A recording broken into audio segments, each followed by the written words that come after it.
Fellas, lady fellas, Everreal Society, welcome to the Fantasy in Reality Fantasy Football Podcast. I'm your host, Spencer Tacker. Today in the ridiculously over-decorated studio, we're going to be going over Week 1 recaps, top performances, worst performances. Now, as you can see, I'm kind of decked out, styling, profiling, wearing my Ric Flair-inspired shirt, blinged out. But let's get down to business. So as far as my pick'ems go, so far I'm 10-4 with the Sunday games including Thursday. We still have 2 Monday night games tonight. So I could either end up 12-4 or 10-6. Either way, not a bad way to start week 1. So I wanted to start out with a little injury report. Nick Foles broke his clavicle. He's having surgery today. He should be out for most of the season, if not all of it. It happened early on, so he could come back later in the season. If they were to make the playoffs, he could come back then. But I don't really see that happening, but you never know. So Tyreek Hill also has a clavicle injury, but not nearly as severe, so he should miss a few weeks. And another 2 guys who can possibly miss some time with injuries is Joe Mixon and Tevin Coleman. It was obvious that their possible injury was a direct effect on their poor performance for this week. But let's get into the best performances of the week. Start with Lamar Jackson. Every time I looked at my phone, it looked like this dude threw a touchdown pass. He was 17 for 20, 324 yards with 5 touchdowns and no interceptions. He had a perfect QBR rating. He was fantastic. He only rushed for like 3 times for 6 yards. So he was an actual quarterback, not a running back that just decides to throw every once in a while. So this was a very good change of pace. Everyone was expecting him to make a leap forward in his sophomore year, which is fantastic. That's what it looks like he did. But we're not sure if this is going to sustain, if it's an anomaly. We'll see how it goes. It's week 1. So really early on to decide. We'll see how the rest of the season goes. Another guy that had a really good week was Dak Prescott. He was 25 of 32 for 405 yards and 4 touchdowns. And also no interceptions. So the Dallas offense was working well. Granted, they were going against the Giants, who are not very good, but the Giants still gave them a run for their money.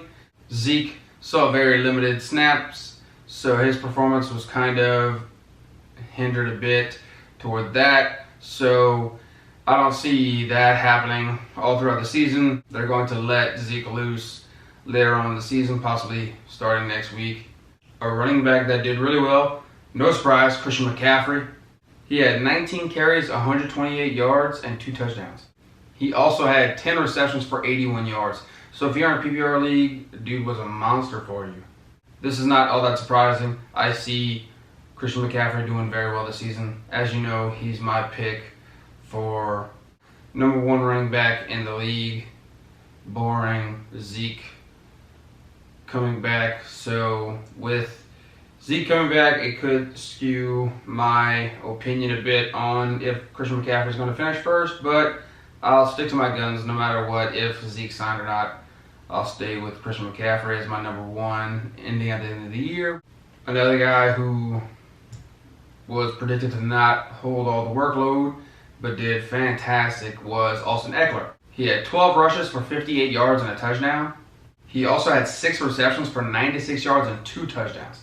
So he had a very good day, just like Christian McCaffrey, in the rushing and receiving game. Dual threat, that's what you need on your team. They worked out fantastically.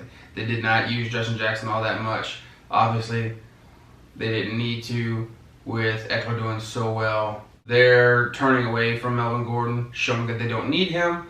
And it's a very good outing for that offense to show that they do not need Melvin Gordon. I'm not sure if it'll sustain throughout the entire season, but it was a very good game for Austin Eckler. Another guy who seemed like he was doing impossible things is the Lizard King himself, Sammy Watkins. He had 9 receptions for 198 yards and 2 touchdowns. Now, this is almost a direct effect of Tyreek Hill going out with his clavicle injury.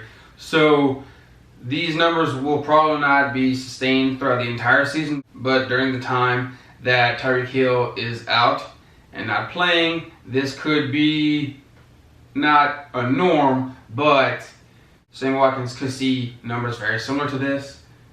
Kelsey did decently. The two running backs did well. So Sammy Watkins was the #1 target for most of the game for Patrick Mahomes. We'll see how that goes if he stays the #1 target in Mahomes' eyes. But just don't put all your eggs in that basket. Another guy who I expected to have a very high ceiling but low floor because of the vitality of how many deep passes Carson Wentz was going to get. But Deshaun Jackson, even with his broken finger, he had 8 receptions for 154 yards and 2 touchdowns. He seemed like the #1 for Wentz. We'll see how that goes. I'm glad he had a really good game because I predicted he would do well. I didn't think it would be this early on in the season, but if it could continue, that'd be fantastic. D-Jack's first game back in Philadelphia, and he killed it. Another guy who surprisingly had a good game was John Ross. Tyler Boyd had a decently good game, but not nearly as good as John Ross. Tyler Boyd was like 5 for 50 or something like that. John Ross was 7 receptions for 158 yards and 2 touchdowns. So they're trying to respond with A.J. Green being out, Mixon possibly being hurt now, so Andy Dalton's throwing the ball out there. Eifert wasn't really much of a factor. Like I said, Tyler Boyd did a decent amount, but John Ross was the one that shined through. He said in the offseason that he was going to change up his game and his MO a bit and try to re-sculpt himself as a different player. So far, it seems to be working for him. I mean, it is week 1, so don't freak out. Now, the 2 tight ends that I was most high on and thought was going to do great did. We don't know how the rest of this will sustain, but Evan Ingram and Mark Andrews each had great games. We don't know how the rest of this will sustain, but Evan Ingram and Mark Andrews each had great games. Evan Ingram had 11 receptions for 116 yards and a touchdown. Now, this is also an effect from Golden Tate being out and Sterling Shepard not doing all that much. Saquon having a decent game. So, hopefully, this will sustain for at least the next 3 games before Golden Tate comes back. But I'm hoping that this can last the entire season. Probably not with that offense, but one can hope. So, Mark Andrews also, as I said, had a very great game. Mark Andrews had 8 receptions for 108 yards and a touchdown. He did really well. He wasn't the only guy. Mark Ingram also did well. He had 2 touchdowns. Hollywood Brown also had a great day. Basically everyone on that Ravens offense had a really good game, all the starters. So whenever your quarterback can show out like that, it affects the rest of the offense, and they all did great. Other people having big games, Dalvin Cook looked very good against that Falcons defense. Chris Carson did really well. I believe he had a rushing and receiving touchdown, so another dual threat guy. Derrick Henry had that long 75-yard screen pass for a touchdown, so that inflated his numbers a bit. Still had a decently good game. As I said, Mark Ingram and Hollywood had good games with Lamar Jackson going out and showing off. John Brown had a good game. Allen Robinson, Michael Gallup each had solid performances. And surprise, no surprise, it's T.Y. Hilton. So he had a really good game because he's T.Y. Hilton. Jacoby Brissett did a decent job. I'm sure they would have had, he and Marlon Mack, who also did well, would have had better stats if Andrew Luck was there, but we're going with that now. So this looks like it could be how it's going to go. Mack had a decently good game. Jacoby Brissett had a good game. T.Y. did well. Now, the tight ends, not so much. Ebron dropped a touchdown. Now, some tight ends who did well. My boy T.J. Hawkinson did well. Delaney Walker, the old man, surprising everybody with his 2 touchdowns against the Browns. And Vernon Davis stepping up as he always does whenever Jordan Reed's not playing. Having that really nice athletic touchdown at his age, showing everyone that he and Delaney Walker can both still do it at their age and doesn't look like they're stopping anytime soon. So they're a good performance. You gotta flip the coin. There are bad performances. So some of the worst and most disappointing fantasy performances for week 1 were Tyreek Hill. Obviously was a disappointment because he got injured, so he obviously couldn't play after that. And as I said, he'll be missing a few weeks, so you have to hold on to him till he comes back. Davante Adams, I have him in like 3 leagues. Super disappointing. Neither offense in that Thursday night game was looking too hot, so I'm hoping this is a one-off and he'll stay consistent. His stats for the Thursday night game were worse than his average in every category of all last season. So it looks like a super crazy thing. So hopefully it's an anomaly, never happen again. We'll see how they come up in week 2. Hopefully he'll do much better than he did in week 1.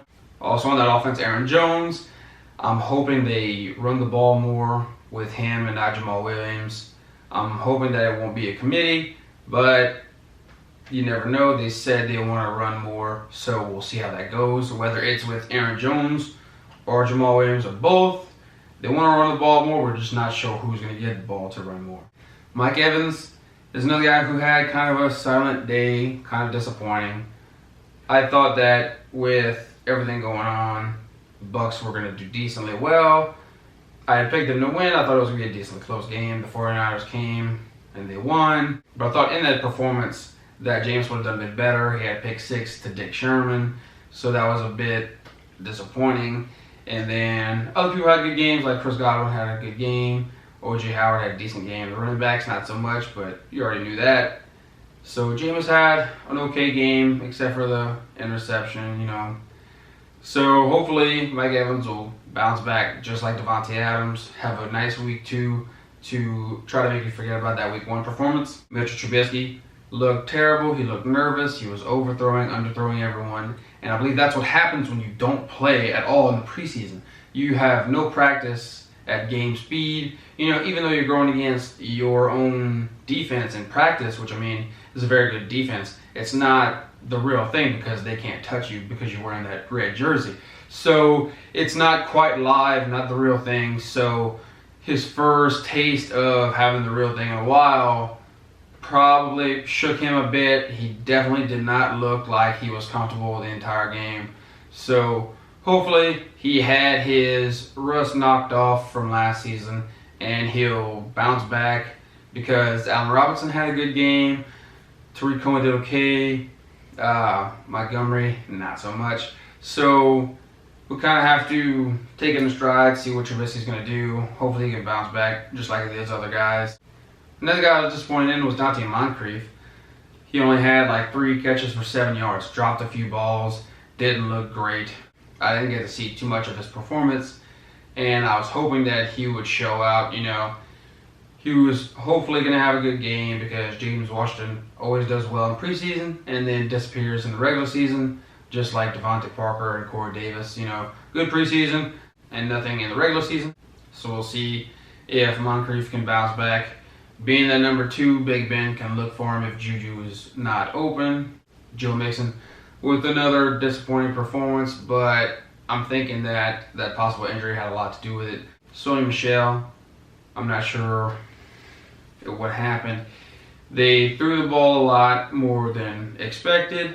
They dumped the ball off to James White a few times. They had White and Burkhead in the backfield at the same time, no Sony. So I'm not sure if they just kept it quiet that Sony wasn't 100% or what, but I'm thinking that if he was 100%, they would have used him more. So it's kind of making me a bit iffy on Sony Michel's health. So we'll see going forward, but it doesn't make me feel too confident in Sony as of now. Another guy that was a bit disappointing was Brandon Cooks, and Robert Woods saw the target. You know, he's the more consistent guy, as I said before, but Cooks just didn't have a very good game. They played decently well. It was a very close game with the Panthers, so maybe in week 2 he can get the momentum going and possibly at the end of the year have another 1,000-yard season. Stephon Diggs was very disappointing to me, but I just think even though he was active, he might have just been a name for the defense to look at and the Falcons defense. So I don't think he was 100% because he didn't see much action. So I'm thinking, like I said, he was just a name that the defense could look after, so maybe get Thielen open, because Dalvin Cook had a good game. He had a few catches. He had a lot of yards. So hopefully that injury doesn't linger anymore. He'll be 100% next week. Fingers crossed, because I need him in a league. So if he can get healthy and not overdo himself, try to come back or get injured or anything like that, hopefully he can rest if he needs to, take a game off or two, rather than playing through him, not producing, and getting injured again. And the last guy I have on my list is Nick Chubb. He was super disappointing. Hilliard vultured that touchdown. There were so many times that Chubb could have broke loose and gained a lot of yards. He just got tripped up, shoestring tackles, things like this. So it was disappointing to watch him struggle. Not struggle too much. It's just that he didn't get the opportunity to break free and let loose in a long touchdown like he's kind of known to do. So as the Browns offense as a whole can bounce back, because Baker was terrible. After that first drive, it was bad. He had 3 interceptions in the fourth quarter, just overdoing it. Hopefully he's not a Manziel 2.0. I mean, he has so many weapons around him. He was doing really well, but some things he just did not look very good.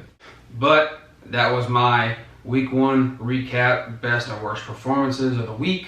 Tonight we have the 2 Monday night games, with the Texans visiting the Saints and the Broncos visiting the Raiders, as you can see here. So let me know who you had on your team that you were very happy with their performance, who you had that was so disappointing that you just wanted to choke them. You're like, why aren't you producing for me? You made me lose, anything like that. But as always, thank you for tuning in, and thank you for your support. Leave your questions, topic suggestions, comments down there in the comment section below. We'll try to get to any and everything that you have. Remember that sports is supposed to be enjoyed together, so please tell someone about us. We want to grow the community, please, and let everyone know what we're doing here, trying to help everyone. We want to grow. That way you can learn from me, I can learn from you, that type of thing. And in order to hopefully grow the community, get a bigger audience, you gotta smash that thumbs up, hit the subscribe button so we can keep giving you more content to keep you up to date on injuries, starts, sits, things like that. But lastly, God bless America and God bless fantasy football. Take care.